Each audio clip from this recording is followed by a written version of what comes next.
A border can look strong on a map and still leak in practice. In the Soviet Union, official travel was tightly controlled, foreign goods were scarce, and hard currency mattered so much that entire underground networks formed around the cracks. To understand Soviet smuggling, you have to look at the place where state control, shortage, and private opportunity collided. Welcome to Dark Files of the USSR. This is the channel where we uncover hidden crimes, buried fear, and the darker realities behind the image of Soviet order. The Soviet Union built one of the strictest mobility regimes of the 20th century. A major scholarly study of Soviet migration policy describes the system as including a virtual abolition of emigration and immigration, an effective ban on private travel abroad, and pervasive bureaucratic controls even inside the country. In another U.S. diplomatic record from the early Cold War, Soviet policy was described even more bluntly.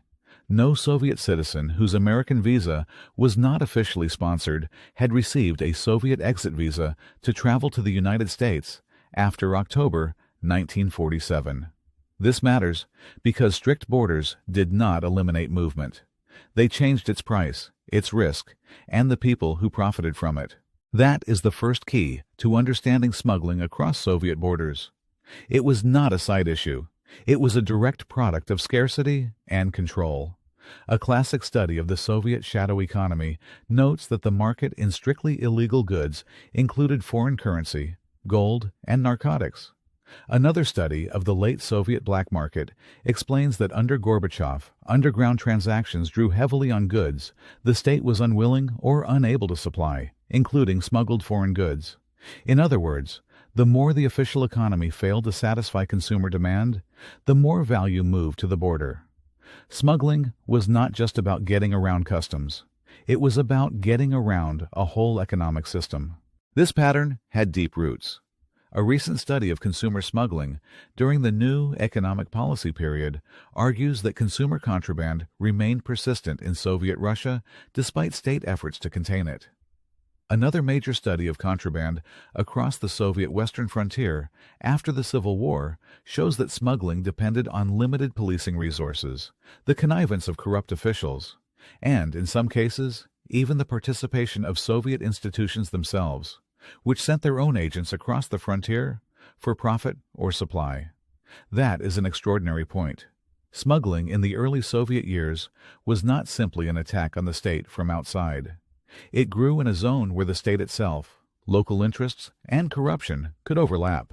By the late Soviet period, tourism became one of the most important cracks in the border system. The USSR wanted foreign visitors because they brought hard currency.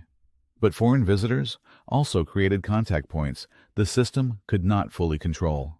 A JSTOR study of Finnish tourism in Soviet Estonia notes that political authorities opened tourism there because they needed hard currency, but that the expected flow of foreign money was partly diverted into the pockets of Fartsovsky rather than official channels. That single example captures the contradiction perfectly. The state wanted to earn from controlled contact with outsiders, yet the very existence of that contact created room for illegal exchange, private brokers, and unofficial trade. Ports made that contradiction even sharper. A scholarly study of Soviet port cities in the 1970s and 1980s argues that places like Novorossiysk and Batumi became perfect loopholes through which material goods passed in substantial numbers.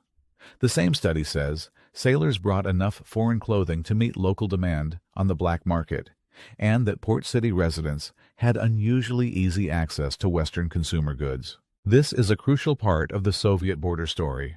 Smuggling did not always mean a dramatic secret crossing in the night. Sometimes it meant a returning sailor, a port worker, a customs gap, or a quiet resale network that turned maritime access into everyday contraband. And once those goods entered Soviet life, they could move far beyond the coast. The shadow economy was not local in its effects. Foreign clothing, electronics, cigarettes, and other scarce goods gained value precisely because they were markers of access. In a shortage economy, the person who could bring in foreign goods did not simply sell objects. He sold status, style, and entry into a different layer of life. That is one reason Soviet port cities mattered so much. They were not only border spaces, they were distribution points where foreign goods, black market demand, and social aspiration came together. There was also a darker side. In a late Soviet CIA assessment on illicit drugs, the Black Sea port of Odessa was described as long a center of black market trafficking in the USSR and was assessed as a likely major entry point for illicit drugs. Whether every part of that assessment was correct is less important than what it shows about the period. By the late Soviet years, outside observers already saw some Soviet ports not just as trade hubs, but as vulnerable gateways for harder forms of contraband as well. Corruption helped keep these routes alive. A Cambridge article on the late socialist shadow economy states that illicit entrepreneurs could neutralize corrupt law enforcement with more corruption. That formulation is extremely useful here, because it explains why strong borders are not enough by themselves. A border regime can look rigid in law and still be porous in practice if the people meant to enforce it can be bribed, pressured, or co-opted. In a system where access, privilege, and unofficial exchange already shaped everyday life, smuggling was not just a matter of evading the state. It was often a matter of negotiating with parts of it. This also helps explain why Soviet smuggling could involve people as well as goods, even if the best documented large underground markets centered on contraband. Because private travel abroad was heavily restricted for much of Soviet history, any unauthorized crossing or assisted exit became high risk and politically charged. The border itself became a place where legal movement, illegal movement, tourism, intelligence concerns, and black market activity all overlapped. The Soviet state tried to turn the frontier into a line of absolute control. But like many heavily militarized systems, it also created strong incentives for those willing to exploit the pressure points. What made this world especially dark was not only the goods being moved. It was the logic behind it.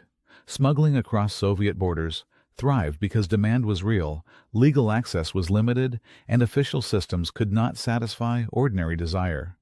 People wanted foreign currency, imported clothing, electronics, cosmetics, medicines, and the social meaning attached to them. The state, meanwhile, wanted hard currency from foreign tourism, while also preserving ideological and economic control.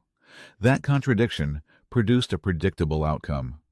More intermediaries, more corruption, more illegal trade, and more risk pushed downward onto those operating closest to the border. And that is the deeper meaning of Soviet smuggling. It was never just a story about daring individuals outsmarting a rigid system. It was also a story about the system's own weaknesses. The stricter the state tried to monopolize travel, currency, and foreign contact, the more valuable unauthorized movement became. The more shortages shaped everyday life, the more contraband looked practical instead of exceptional. And the more corruption entered enforcement, the less the border functioned as a clean line between legal and illegal. It became a marketplace of risk. In the end, the dark world of smuggling across Soviet borders tells us something larger about Soviet power.